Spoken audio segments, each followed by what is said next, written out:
Derived physical quantity का dimension निकालना, ठीक है ना। इसके बाद में हम पिछले लेक्चर में पढ़ चुके हैं, वहाँ भी कुछ एक क्वांटिटीज थे जिनका हमने डायमेंशन निकाला था, तो उसके आगे हम कंटिन्यू करेंगे, ठीक है ना।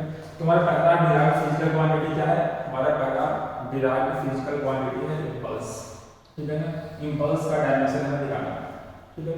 तो इंपल्स के बारे में आपने ज़्यादा कुछ पढ़ा नहीं है, ठीक है ना। इंपल्स के बारे में अभी आपने क्लास 11 के स्टार्टिंग तक ज़्यादा कुछ पढ़ा नहीं है, ठीक है ना। लेकिन थोड़ा सा हमने इंपल्स का पढ़ा था जब हम क्लास 9th में थे। जब हम क्लास 9th में थे तो हमने पढ़ा था थोड़ा सा इंपल्स के बारे में, ठीक है ना। इंपल्स क्या होता था, इंपल्स होता था चेंज इन मोमेंटम, ठीक है ना। इंपल्स होता था चेंज इन मोमेंटम, ठीक है ना। तो ज़्यादा हमको इंपल्स पे डिस्कस नहीं करना है, ठीक है ना। हमें बस इंपल्स का डायमेंशन निकालना, ठीक है। तो डायमेंशन कैसे निकलेगा देखिए। तो डायमेंशन निकालने के लिए पहला कंडीशन क्या था, डायमेंशन निकालने के लिए पहला कंडीशन ये था कि हमें उस फिजिकल क्वांटिटी का, उस डिराइव्ड फिजिकल क्वांटिटी का हमें फॉर्मूला पता होना चाहिए, ठीक है ना। तो इंपल्स का फॉर्मूला क्या होता है, इंपल्स का फॉर्मूला होता है फोर्स इनटू टाइम, ठीक है ना। इंपल्स का फॉर्मूला होता है फोर्स इनटू टाइम, ठीक है ना। अगर हम फोर्स और टाइम को मल्टीप्लाई कर देते हैं तो इंपल्स आ जाता है, ठीक है ना। तो हमें क्या करना पड़ेगा, पहले हमें फोर्स का डायमेंशन चाहिए, पहले हमें फोर्स का डायमेंशन चाहिए और फिर हमें टाइम का डायमेंशन चाहिए, ठीक है। पहले हमें फोर्स का डायमेंशन चाहिए, फिर हमें टाइम का डायमेंशन चाहिए। अब टाइम क्या है, time is a fundamental physical quantity, ठीक है ना। Time is a fundamental physical quantity. तो इसका डायमेंशन क्या हो जाता है, इसका डायमेंशन सिंपल हो जाता है t, ठीक है। टाइम किसी पे डिपेंड करता ही नहीं है, तो टाइम का डायमेंशन क्या हो जाएगा, टाइम का डायमेंशन हो जाएगा t। बस गया हमारे पास फोर्स। अब फोर्स का डायमेंशन कैसे निकालें, उसके लिए एक तो होता है कि हमने फोर्स का डायमेंशन पहले निकाल रखा है, लास्ट क्लास में हमने फोर्स का डायमेंशन निकाला था, वो होता है m/t-2। अगर आप भूल गए हैं मैं फिर से बता देता हूँ। तो अगर हमें इंपल्स का डायमेंशन निकालना था तो हमने इंपल्स का फॉर्मूला लिखा जो कि आया impulse into time. Time is a fundamental physical quantity, उसका डायमेंशन हो गया t, ठीक है ना। अब हमें अगर फोर्स का डायमेंशन निकालना है, अगर हमें फोर्स का डायमेंशन निकालना है तो हमें फोर्स का फॉर्मूला लिखना पड़ेगा, ठीक है। फोर्स का फॉर्मूला क्या होता है, फोर्स का फॉर्मूला होता है मास इनटू एक्सीलरेशन, ठीक है ना। फोर्स का फॉर्मूला होता है मास इनटू एक्सीलरेशन, ठीक है ना। तो इसका डायमेंशन क्या हो जाएगा, मास का डायमेंशन होता है m, एक्सीलरेशन का डायमेंशन क्या होता है हमने लास्ट लेक्चर में पढ़ा था, इसका डायमेंशन होता है Lt-2, ठीक है ना। ये हमारा हो गया फोर्स का डायमेंशन, दैट इज mL-T-2। हमें क्या निकालना है, हमें निकालना है इंपल्स का डायमेंशन। इंपल्स क्या होता है, इंपल्स होता है फोर्स इनटू टाइम, ठीक है ना। टाइम का डायमेंशन क्या होता है, टाइम का डायमेंशन होता है t, और फोर्स का डायमेंशन क्या होता है, फोर्स का डायमेंशन होता है mL-T-2। हमें क्या करना है, हमें दोनों को डायमेंशन को मल्टीप्लाई कर देना है। यहाँ हमने क्या किया, यहाँ हमने दोनों के डायमेंशन को मल्टीप्लाई करा, ये हो गया mL-T-2 that is dimension of force, और ये हो गया t that is dimension of time. हमें क्या करना है, इन दोनों को मल्टीप्लाई करना है, ठीक है ना। तो मल्टीप्लाई करेंगे तो यहाँ t का पावर -2 है और यहाँ t का पावर 1 है, ठीक है ना। दोनों को मल्टीप्लाई करेंगे तो क्या होता है, पावर ऐड हो जाता है, तो -2 + 1 दैट इज -1। तो एक तो वैसे ही रह जाएगा, n का पावर 1, l का पावर 1 और t का पावर हो जाएगा, दोनों हो जाएगा कंबाइन, ये दोनों हो जाएगा कंबाइन। तो यहाँ पावर -2, यहाँ पावर -1 और दोनों को कंबाइन करेंगे तो पावर बच जाएगा -, ठीक है ना। तो हमारा इंपल्स का डायमेंशन क्या हो गया, हमारा इंपल्स का डायमेंशन हो गया mL-T⁻⁻1, m⁻1, l⁻1 और t⁻−1, क्लियर। तो ये हमारा इंपल्स का डायमेंशन हो गया, ठीक है ना। नेक्स्ट हमारा फिजिकल क्वांटिटी है वर्क। नेक्स्ट हमारा फिजिकल क्वांटिटी है वर्क। और वर्क का डायमेंशन कैसे निकालेंगे, तो वर्क का डायमेंशन निकालने के लिए पहला हमारा रूल क्या है, पहला रूल है हमें वर्क का फॉर्मूला लिखना पड़ेगा, ठीक है ना। पहला रूल क्या है कि हमें वर्क का फॉर्मूला लिखना पड़ेगा। तो जैसा कि क्लास 9 में पढ़ चुके थे, फोर्स क्या, वर्क क्या होता था, वर्क होता था फोर्स इनटू डिस्प्लेसमेंट, वर्क होता था फोर्स इनटू डिस्प्लेसमेंट, या डिस्टेंस भी बोल सकते हैं अगर हमारा मोशन स्ट्रेट लाइन में हो रहा है तो वो भी हो सकता है, ठीक है ना। चाहे डिस्टेंस बोलो चाहे डिस्प्लेसमेंट बोलो, दोनों का डायमेंशन क्या होता है, दोनों का डायमेंशन जो लेंथ का डायमेंशन होता है l वही होता है, ठीक है ना। तो ओरिजिनल फॉर्मूला होता है फोर्स इनटू डिस्प्लेसमेंट। अगर हमारा मोशन एकदम स्ट्रेट लाइन में हो रहा है विदाउट चेंजिंग इट्स डायरेक्शन, ठीक है ना। अगर हमारा मोशन एकदम स्ट्रेट लाइन में हो रहा है विदाउट चेंजिंग इट्स डायरेक्शन तो हम बोल सकते हैं distance is equal to displacement, ठीक है। तो वर्क होता है फोर्स इनटू डिस्टेंस या फोर्स इनटू डिस्प्लेसमेंट। तो हमें दोनों के डायमेंशन को क्या करना है, हमें दोनों के डायमेंशन को मल्टीप्लाई करना है। तो उसके लिए क्या होना चाहिए, पहले हमें पता होना चाहिए कि जिन दो चीज के डायमेंशन को हमको मल्टीप्लाई करना है उसका डायमेंशन है क्या, ठीक है। तो फोर्स का डायमेंशन क्या होता है, फोर्स का डायमेंशन होता है ml t - 2, ये हमने जस्ट निकाला था। और distance is a type of length, तो इसका डायमेंशन क्या हो जाएगा l, ठीक है ना। हम क्या करेंगे, हम दोनों के डायमेंशन को मल्टीप्लाई करेंगे। यहाँ लिखा हुआ है फोर्स का डायमेंशन और यहाँ लिखा हुआ है डिस्प्लेसमेंट या फिर डिस्टेंस का डायमेंशन, दोनों को मल्टीप्लाई करा तो m का m हो जाएगा। यहाँ पे l का पावर 1 है, यहाँ पे l का पावर 1 है, 1 + 1 क्या हो जाएगा 2 हो जाएगा, तो ये l² हो जाएगा। t का पावर -2 है, यहाँ पे कुछ नहीं है तो वो वैसे ही रह जाएगा, ठीक है ना। इस तरह से हमारे पास वर्क का डायमेंशन क्या आ गया ml² t - 2, ठीक है ना। वर्क का डायमेंशन क्या आ गया ml² t - 2, ठीक है। तो हमारा इम्पल्स हो गया, हमारा वर्क हो गया। नेक्स्ट हमारा है मोमेंटम, नेक्स्ट हमारा है मोमेंटम, ठीक है ना। मोमेंटम का डायरेक्शन कैसे निकालेंगे वो देखते हैं, मोमेंटम का डायरेक्शन कैसे निकालेंगे वो समझते हैं, ठीक है। तो फर्स्ट रूल क्या है कि जिस डिराइव्ड फिजिकल क्वांटिटी का हमको डायमेंशन निकालना है उसका हमको फॉर्मूला पता होना चाहिए, ठीक है। तो मोमेंटम का फॉर्मूला क्या होता है, मोमेंटम का फॉर्मूला होता है मास इनटू वेलोसिटी। आपको याद होगा आपने क्लास 9 में पढ़ा m * v, ठीक है ना। मोमेंटम का फॉर्मूला होता है मास इनटू वेलोसिटी, ठीक है ना। मतलब क्या हमें दोनों के डायमेंशन क्या करना है, दोनों के डायमेंशन को हमको मल्टीप्लाई करना है। तो मास क्या है, mass is a fundamental physical quantity. Mass का डायमेंशन क्या होता है, मास का डायमेंशन होता है कैपिटल M। वेलोसिटी का डायमेंशन क्या होता है, वेलोसिटी होता है डिस्प्लेसमेंट बाय टाइम, उसका डायमेंशन क्या हो जाएगा, उसका डायमेंशन हो जाएगा lt - 1।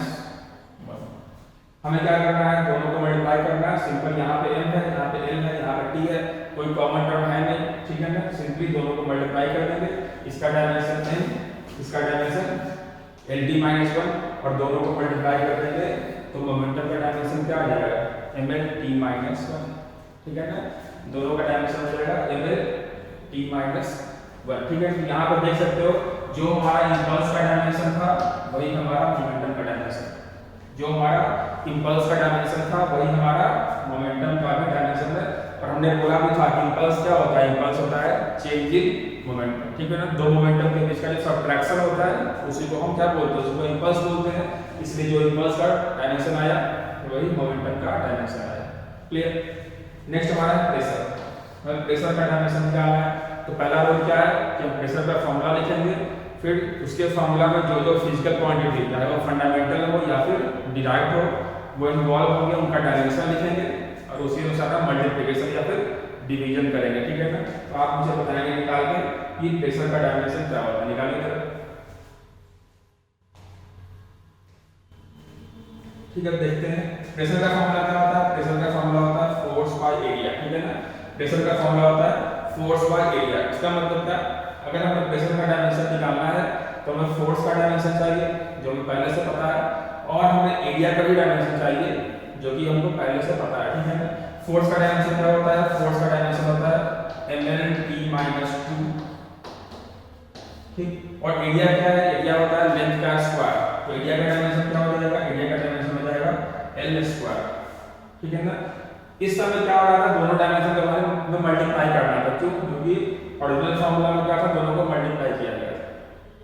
यहाँ पे क्या हो रहा है, फोर्स डिवाइड बाय एरिया, ठीक है ना। तो दो चीज को हम मल्टीप्लाई कर रहे थे तो उसके डायमेंशन को भी हम मल्टीप्लाई कर रहे थे तीसरे चीज का डायमेंशन निकालने के लिए, ठीक है ना। अगर हम दो चीज को डिवाइड कर रहे हैं, अगर हम दो फिजिकल क्वांटिटी को डिवाइड कर रहे हैं तो उनके डायमेंशन को भी क्या करना पड़ेगा, उनके डायमेंशन को भी हमको डिवाइड ही करना पड़ेगा। तो इसका डायमेंशन हो गया ml t - 2, इसका डायमेंशन हो गया l²। हम दोनों को डिवाइड करेंगे, यहाँ पे m वाला एक ही टर्म है तो m का m बच जाएगा। यहाँ पे l का पावर 1 है और डिनोमिनेटर में l का पावर 2 है। हम क्या करेंगे, l का पावर 2 जो कि डिनोमिनेटर में है उसको भाग लाएंगे न्यूमरेटर में, इसको भाग लाएंगे न्यूमरेटर में। तो नीचे में l का पावर 2 था तो ऊपर आके क्या बन जाएगा, ये ऊपर आके बन जाएगा ये l का पावर -2। नीचे में l का पावर 2 था तो ऊपर आके बन जाएगा l का पावर -2। यहाँ पे l का पावर 1 है, यहाँ पे l का पावर -2 है, हमें दोनों को मल्टीप्लाई करना है तो पावर क्या हो जाएगा, पावर हमारा ऐड हो जाएगा। यहाँ पे 1, यहाँ पे -2, दोनों को ऐड करेंगे तो वो हमारा हो जाएगा -1। तो m का पावर 1, l का पावर -1 दोनों मिलके और t जो बच गया t का पावर 2। ये हमारा हो जाएगा प्रेशर का डायमेंशन, ठीक है ना। तो ऐसा नहीं है कि सारे फिजिकल क्वांटिटी का बैठ के डायमेंशन डिराइव करें, ठीक है ना।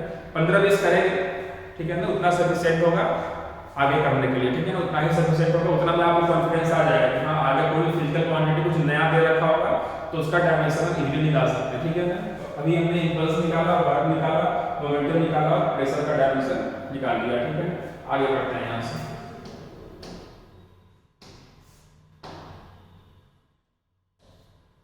ठीक है ना। नेक्स्ट हमारा है velocity gradient, angle, trigonometric ratio और टॉर्क, ठीक है। इसमें आप एंगल के बारे में आपको पहले से पता है, ट्रिग्नोमेट्रिक रेशियो के बारे में आपको पहले से पता है, टॉर्क के बारे में आपको थोड़ा बहुत पहले से पता होगा, वेलोसिटी ग्रेडियंट के बारे में नहीं पता होगा, ठीक है। तो मैंने क्या बोला था कि जैसे जैसे आगे फिजिक्स पढ़ते चलेंगे, जैसे जैसे हम नया चैप्टर पढ़ते चलेंगे, वैसे वैसे हमको नया टाइप का फिजिकल क्वांटिटी मिलता रहेगा। उसी तरह जब आगे बढ़ेंगे तो आपको वेलोसिटी ग्रेडियंट भी मिलेगा, टॉर्क भी मिलेगा, तो उसके बारे में डिटेल डिस्कशन हम वहां पे करेंगे कि एक्चुअली वेलोसिटी ग्रेडियंट होता क्या है, टॉर्क क्या होता है, उसके बारे में हम डिटेल डिस्कशन वहां पे करेंगे। तो यहाँ पे डायमेंशन कैसे निकालेंगे, यहाँ पे डायमेंशन निकालने के लिए हम सिंपल उसका जो फॉर्मूला होता है, जिसको कि हम उस चैप्टर में डिराइव भी करेंगे, पता भी करेंगे कि ये फॉर्मूला आया कहाँ से, लेकिन यहाँ पे हमें सिर्फ डायमेंशन निकालना है, हम बस उसका सिर्फ फॉर्मूला यूज करेंगे। उस फॉर्मूला में जो जो क्वांटिटी इन्वॉल्व होगा उसका डायमेंशन लिखेंगे। अगर फॉर्मूला में मल्टीप्लिकेशन होगा तो डायमेंशन को मल्टीप्लाई करेंगे, फॉर्मूला में डिवीजन होगा तो डायमेंशन को डिवाइड करेंगे, क्लियर। तो पहला हमारा है वेलोसिटी ग्रेडियंट, इसके बारे में हमने नहीं पढ़ा है अभी, ठीक है ना। जब हम पढ़ेंगे अब नेक्स्ट चैप्टर पढ़ेंगे, ठीक है ना, तो वहाँ पे इसके बारे में पढ़ना है, तो वहाँ पे इसका डिटेल डिस्कशन होगा।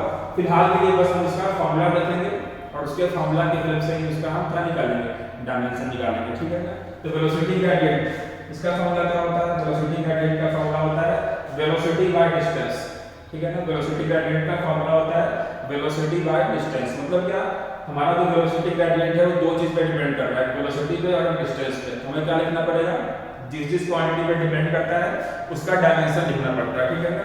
तो वेलोसिटी का डायमेंशन क्या होता है, वेलोसिटी का डायमेंशन होता है lt - 1 डिवाइड बाय डिस्टेंस का डायमेंशन क्या होता है, distance is a type of length, इसका डायमेंशन होता है l।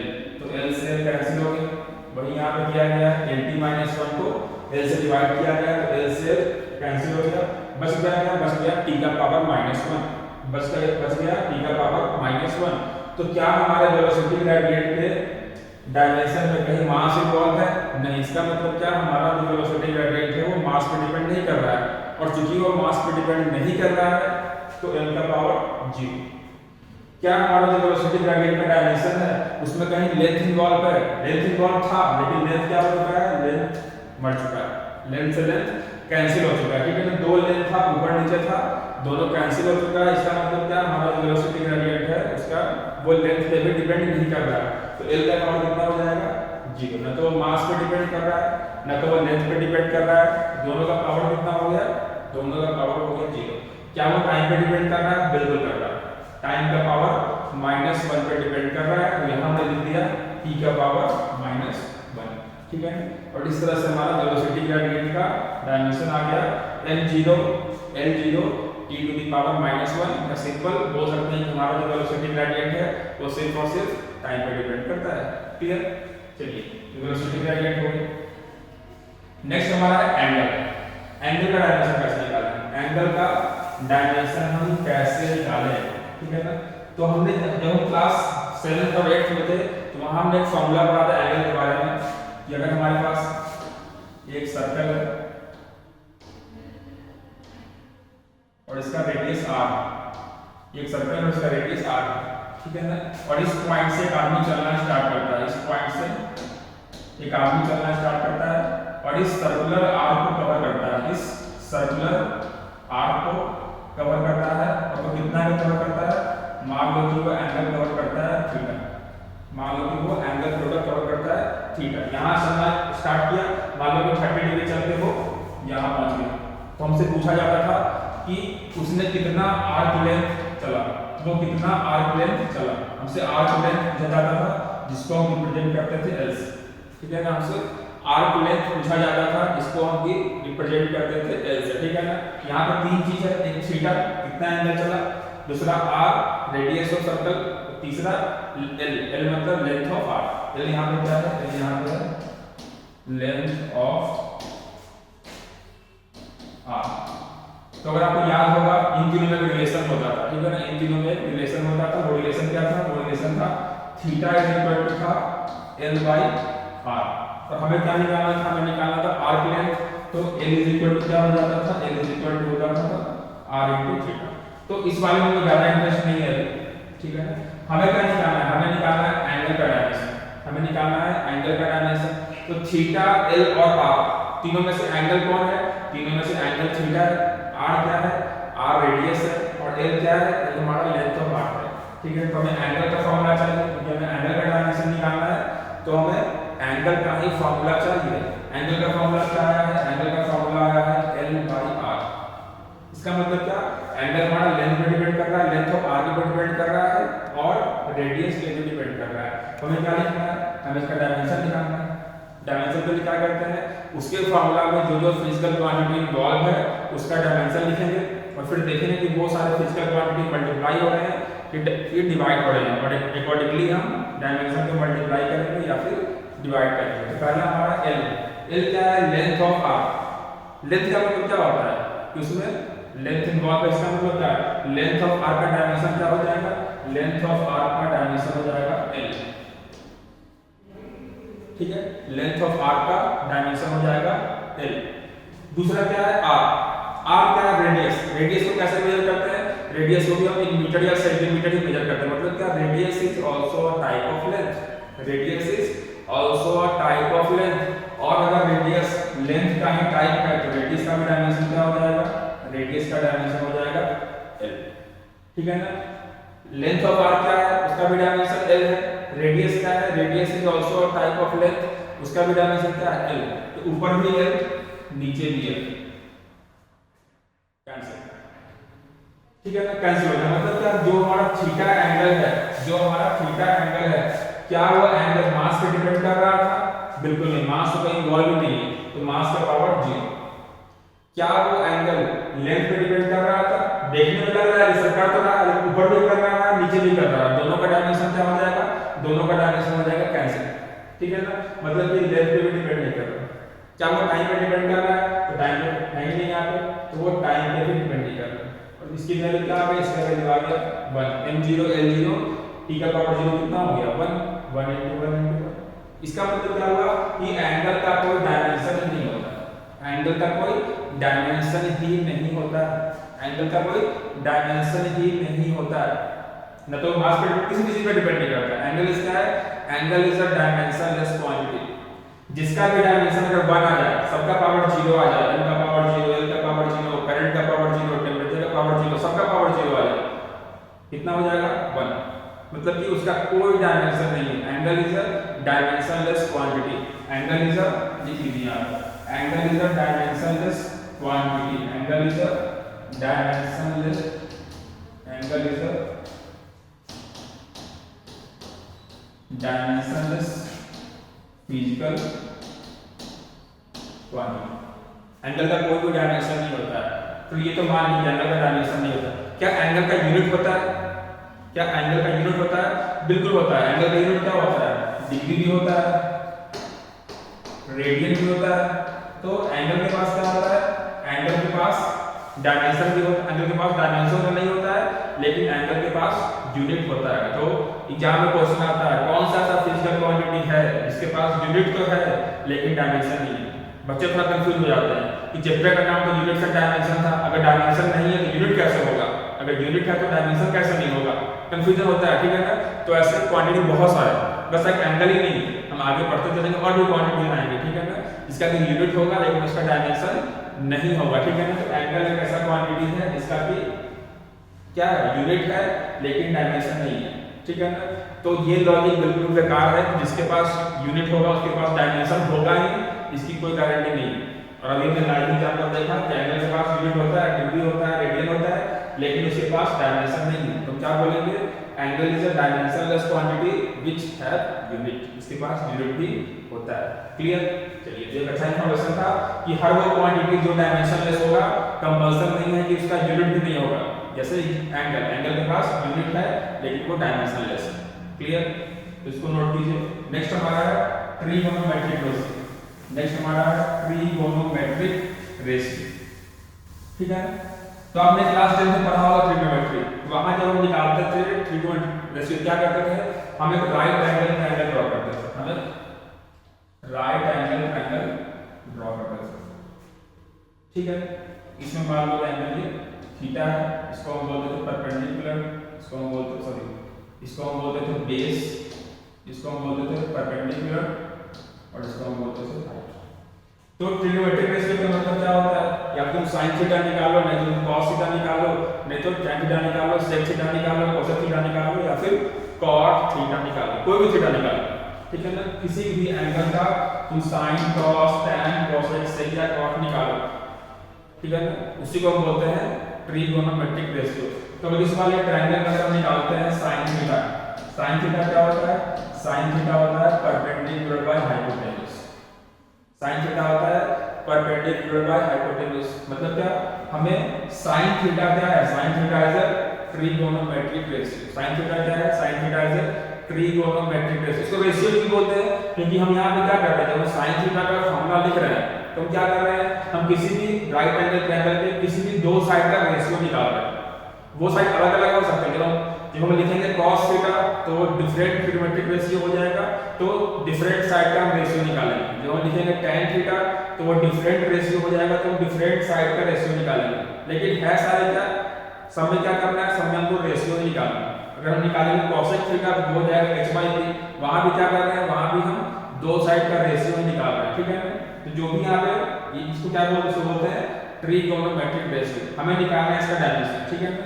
फॉर्मूला क्या हो गया, फॉर्मूला हो गया p/h परपेंडिकुलर बाय हाइपोटेन्यूज। जो हमारा परपेंडिकुलर है वो क्या है, वो टाइप ऑफ लेंथ है, ठीक है ना? परपेंडिकुलर मान लो 1 मीटर हो सकता है, 2 मीटर हो सकता है, 3 मीटर हो सकता है, वो है क्या, परपेंडिकुलर हो, चाहे फिर वो हाइट हो, चाहे फिर वो सॉरी परपेंडिकुलर हो या फिर वो हाइपोटेन्यूज हो या फिर बेस हो, ठीक है ना? परपेंडिकुलर हो या फिर वो हाइपोटेन्यूज हो या फिर वो बेस हो, है वो क्या, all are a type of length. सबके सब क्या है, सबके सब टाइप ऑफ लेंथ ही है। तो अगर सबके सब टाइप ऑफ लेंथ ही है तो परपेंडिकुलर का डायमेंशन क्या हो जाएगा, l। परपेंडिकुलर का डायमेंशन क्या हो जाएगा, l, क्योंकि वो क्या है, इसको हम लेंथ के टर्म में ही मेजर करते हैं। उसी तरह जो नीचे में क्या लिखा हुआ है, नीचे में लिखा हुआ है हाइपोटेन्यूज, तो हाइपोटेन्यूज में क्या हो जाएगा, hypotenuse is also a type of length, ठीक है ना? Hypotenuse is also a type of length. तो हमारा रेशियो क्या होगा, हमारा रेशियो में ऊपर परपेंडिकुलर था, नीचे हाइपोटेन्यूज था, इसका भी डायमेंशन l था, इसका भी डायमेंशन l था, l से कैंसिल हो गया और बच गया हमारे पास 1। अब 1 का मतलब क्या है, 1 का मतलब है l का पावर 0, l का पावर 0 और t का पावर 0, ठीक है ना? या फिर करंट का पावर 0 और टेम्परेचर का पावर 0, जितना का पावर 0 लगाना लगा लो, ठीक है ना? वो किसी पे डिपेंड कर ही नहीं रहा है। इसका उसका डायमेंशन क्या आ गया, उसका डायमेंशन आ गया 1। और जिसका डायमेंशन 1 आता है वो कैसा क्वांटिटी होता है, वो होता है डायमेंशनलेस फिजिकल क्वांटिटी, वो होता है डायमेंशनलेस क्वांटिटी। अब क्वेश्चन है ठीक है, जो हमारा ट्रिगोनोमेट्रिक रेशियो है वो डायमेंशनलेस क्वांटिटी है, तो डायमेंशनलेस क्वांटिटी तो एंगल भी था, लेकिन एंगल के पास क्या था, एंगल के पास यूनिट था, रेडियन, डिग्री। तो एंगल क्या था, एंगल एक ऐसा क्वांटिटी था जो कि डायमेंशनलेस तो था लेकिन उसके पास यूनिट था। लेकिन जब हम बात करते हैं ट्रिगोनोमेट्रिक रेशियो की, जब हम बात करते हैं ट्रिगोनोमेट्रिक रेशियो की, उसके पास क्या है, डायमेंशनलेस तो है, डायमेंशन तो नहीं है। क्या ट्रिगोनोमेट्रिक रेशियो का कोई यूनिट होता है, क्या ट्रिगोनोमेट्रिक रेशियो का कोई यूनिट होता है? अगर मैं तुमसे पूछता हूं what is the value of sin 30, ये क्या है, sin 30 क्या है, sin 30 is a trigonometric ratio. तो sin 30 का तुमसे वैल्यू पूछता हूं तब बताओ 1/2। क्या तुम 1/2 का यूनिट लगाते हो, नहीं लगाते। 1/2 क्या है, हम कोई भी यूनिट नहीं लगाते हैं। लेकिन जब मैं तुमसे पूछता हूं व्हाट इज द एंगल, तुम क्या बोलते हो, 30 डिग्री, 40 डिग्री, 50 डिग्री, मतलब क्या, तुम एक यूनिट लगा रहे हो डिग्री, या फिर बोलते हो पाई रेडियन, 2 पाई रेडियन। वहां पे क्या कर रहे हो, वहां पे तुम एक यूनिट लगा रहे हो। तो एंगल के पास डायमेंशन तो नहीं होता है लेकिन उसके पास यूनिट होता है। लेकिन जब हम बात करते हैं ट्रिगोनोमेट्रिक रेशियो की, तो मैं तुमसे पूछता हूं what is the value of cos 30। cos 30 क्या है, cos 30 इज ट्रिगोनोमेट्रिक रेशियो, और इसकी वैल्यू क्या होती है, इसकी वैल्यू होती है √3/2। क्या हमने ट्रिगोनोमेट्रिक रेशियो को की वैल्यू बताने पे बाद यूनिट बताया, यूनिट लगाया, नहीं लगाया, यहाँ पे सिंपल 1/2, वहाँ पे सिंपल √3/2, जबकि एंगल में क्या हो रहा था 2 डिग्री, 3 डिग्री, 4 डिग्री, तो दोनों में डिफरेंस क्या है, एंगल भी डायमेंशनलेस है और ट्रिगोनोमेट्रिक रेशियो भी डायमेंशनलेस है, लेकिन दोनों में डिफरेंस क्या है कि एंगल के पास यूनिट होता है, लेकिन जो हमारा ये रेशियो है इसके पास कोई भी यूनिट नहीं होता है, इसके पास कोई भी यूनिट नहीं होता है। तो क्वेश्चन आएगा ऐसा क्वांटिटी बताइए जिसके पास ना तो यूनिट है ना तो डायमेंशन, ना तो यूनिट है ना ही dimension, no unit and no dimension, that's why it is dimensionless. तो क्वेश्चन आएगा ऐसा फिजिकल क्वांटिटी बताइए जिसके पास ना तो यूनिट है और ना ही डायमेंशन है। आंसर क्या होगा, ट्रिगोनोमेट्रिक रेशियो। दूसरा क्वेश्चन, ऐसा फिजिकल क्वांटिटी बनाइए जिसके पास डायमेंशन तो नहीं है, जो कि डायमेंशनलेस तो है लेकिन इसके पास यूनिट है, तो आंसर क्या होगा, तो आंसर होगा एंगल। तो ये दोनों में सिमिलरिटी क्या है, दोनों में सिमिलरिटी ये है कि दोनों के दोनों ही डायमेंशनलेस क्वांटिटी है। दोनों में डिफरेंस क्या है, दोनों में फर्क क्या है, इसके पास यूनिट होता है लेकिन इसके पास यूनिट नहीं होता, ठीक है, इसके पास यूनिट होता है लेकिन इसके पास न तो डायमेंशन होता है न तो यूनिट होता है, ठीक है ना। तो ऐसा कोई फिक्स रूल नहीं है कि जिसके पास डायमेंशन होगा उसके पास यूनिट होना चाहिए और जिसके पास यूनिट है उसके पास डायमेंशन होना चाहिए, इसका कोई फिक्स रूल नहीं है। दोनों हो भी सकता है, दोनों नहीं भी हो सकता है, एक भी हो सकता है, एक नहीं भी हो सकता है, ठीक है ना। इस केस में क्या था, डायमेंशन नहीं था, यूनिट था। इस केस में क्या था, न तो डायमेंशन था न तो यूनिट, ठीक है ना। तो ऐसा कोई फिक्स रूल नहीं बनाना है, हर क्वांटिटी का अलग अलग हो सकता है कुछ, ठीक है। ये दोनों में डिफरेंस था और ये दोनों में सिमिलरिटी था। चलिए, तो हमारा वेलोसिटी ग्रेडियंट भी हो गया, एंगल भी हो गया, ट्रिगोनोमेट्रिक रेशियो भी हो गया। अब इसके आगे बढ़ते हैं। नेक्स्ट हमारा है टॉर्क, नेक्स्ट हमारा है टॉर्क, ठीक है। तो टॉर्क के बारे में अपनी ज्यादा कुछ पढ़ना नहीं होगा, टॉर्क भी हम क्लास 11 में ही पढ़ेंगे, मतलब 5th या 6th चैप्टर है उसमें हम टॉर्क के बारे में पढ़ेंगे। 5th में भी है, सेंटर ऑफ मास वाले चैप्टर में भी है और 6th में तो है, ठीक है ना। तो वहां पे टॉर्क के बारे में पढ़ेंगे। हमने क्या बोला था, अभी बहुत सारे फिजिकल क्वांटिटी ऐसी भी होंगी जिनके बारे में डिटेल्ड डिस्कशन तो बाद में होगा, लेकिन उनका डायमेंशन आपको अभी निकालना है। तो डायमेंशन के लिए क्या जरूरी है, डायमेंशन के लिए जरूरी है कि हमें बस उस वाले फिजिकल क्वांटिटी का फॉर्मूला पता होना चाहिए, ठीक है। तो टॉर्क का फॉर्मूला क्या होता है, टॉर्क का फॉर्मूला होता है force into distance, force into distance. मतलब क्या, टॉर्क हमारा फोर्स पे डिपेंड कर रहा है इनटू डिस्टेंस पे डिपेंड कर रहा है, ठीक है। तो हम क्या करेंगे, हमें दोनों क्वांटिटी का डायमेंशन लिखना पड़ेगा। तो फोर्स का डायमेंशन क्या होता है, अभी हमने पढ़ा है ml t - 2, और डिस्टेंस का डायमेंशन क्या होता है, दैट इज लेंथ।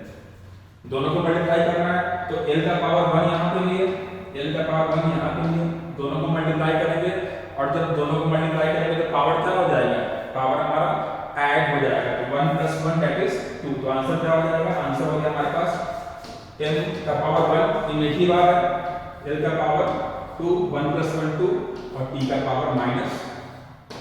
तो ये हमारा हो गया टॉर्क का dimension, that is ml² t - 2, ठीक है। तो आज हमने क्या सीखा, हमने फिजिकल क्वांटिटी का डायमेंशन निकालना सीखा, प्लस हमने एक चीज और सीखा कि ऐसा बिल्कुल कंपल्सरी नहीं है कि जो डायमेंशनलेस होगा उसका यूनिट भी नहीं होगा, ठीक है ना। Example angle, angle is a dimensionless quantity, बस उसका यूनिट होता है। कुछ क्वांटिटी होंगे जिनके पास डायमेंशन भी नहीं है, यूनिट भी नहीं है, जैसे ट्रिगोनोमेट्रिक रेशियो, ठीक है ना। तो आगे का फिजिकल क्वांटिटी का डेरिवेशन हम अगले क्लास में करेंगे। आज के लिए इतना ही था। Thank you to all of you.